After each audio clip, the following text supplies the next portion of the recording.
everyone, thanks for tuning to Sin's Workshop. I hope you're all having a wonderful day. So, today we're going to be reviewing Half Sick of Shadows by Lauren Sebastian, the author for the Ash Princess trilogy. So, I read the Ash Princess trilogy, absolutely loved it. Half Sick of Shadows is really, it's very, very different, just storytelling wise and writing style. It's almost like you can see where she's similar, mainly in like her characterization, but her storytelling is so different. And I thought that was really fascinating to me. This story really does feel like a Camelot retelling. It really does. And you're following Elaine Shallot. You know, she's prophetic. You know, she sees the future. And she's also wife of Lancelot. And it's just very interesting how the story, how it feels, you know. It almost felt like I was reading Mists of Avalon sometimes. It felt, again, or even King Arthur, you know, La Morte d'Arthur. It felt so much like reading something like, just because of that atmosphere and the way the storytelling just builds and that tension, the way it rises. It was, God, I can't even find the right word to describe how it felt, but it did feel very different from her young adult one. I will say that. So, if you liked her young adult one, don't expect something that's going to be similar to that at all, because it is very, very different just from storytelling and atmosphere and pacing. It's like they're two different authors almost, and really the only similarity is really her characterization. I love the pacing of the story, and while it was slow moving, the pacing, it worked really well with how Sebastian was building up that atmosphere for the story. Again, this is a King Arthur retelling, but you're not really focused on King Arthur. You're focused on Elaine Shallot and her relationship with Morgana and Arthur and Lancelot, all of whom live on Avalon with the Lady of the Lake. And the Lady of the Lake is her own teacher, because she also sees the future.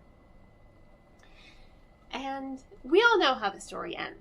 You know, we all know how King Arthur's story ends with Guinevere and Lancelot betraying him, with Morgana betraying him and him dying, but him coming to peace with Lancelot and Guinevere. We know how the story of King Arthur ends. This isn't about the story. This is about everything before. And I loved that. They're on Avalon. Uther dies. They go back to Camelot. His lineage is questioned because, like, well, we don't know this guy. We can't say for certain that he's Uther's. A lot of things are put into question, so he has to prove himself. His relationship with Guinevere is really strange. Guinevere's whole backstory is really interesting, by the way. It's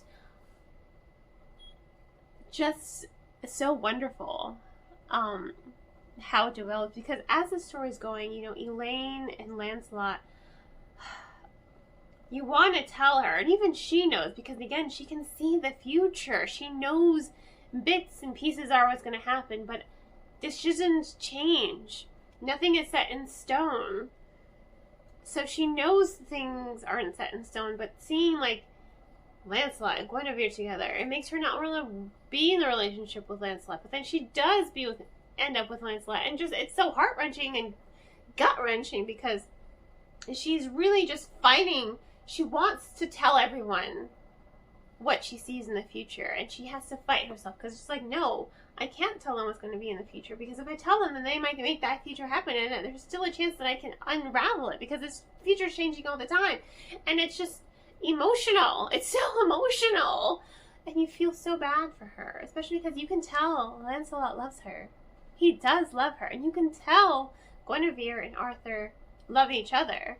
And you can tell that Morgana loves her half-brother Arthur. So you're just like, my God. Whenever you see the glimpses of the future, like, what the hell happened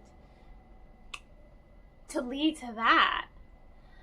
But again, we don't even know what really happens to lead to that, because it's about the past.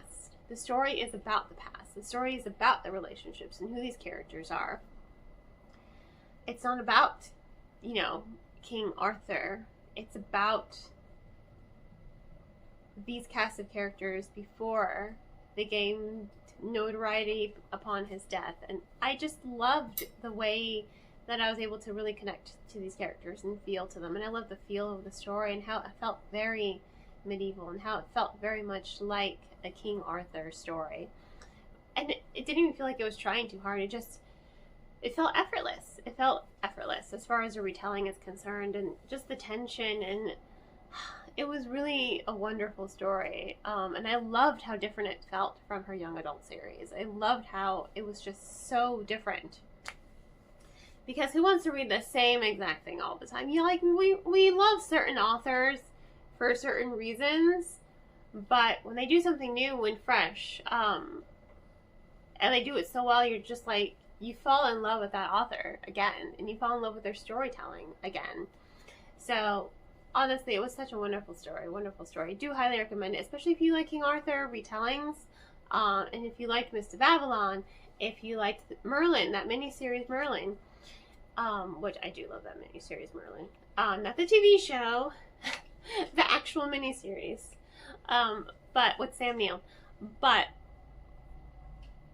I mean, it really did feel like a King Arthur retelling in some of the best possible ways. So, in that case, I will of course include information on the book, on where you can get it, in the description below. Please don't forget to like, subscribe, and share with all your book-loving friends. I hope you all have a wonderful rest of your day, and as always, happy reading.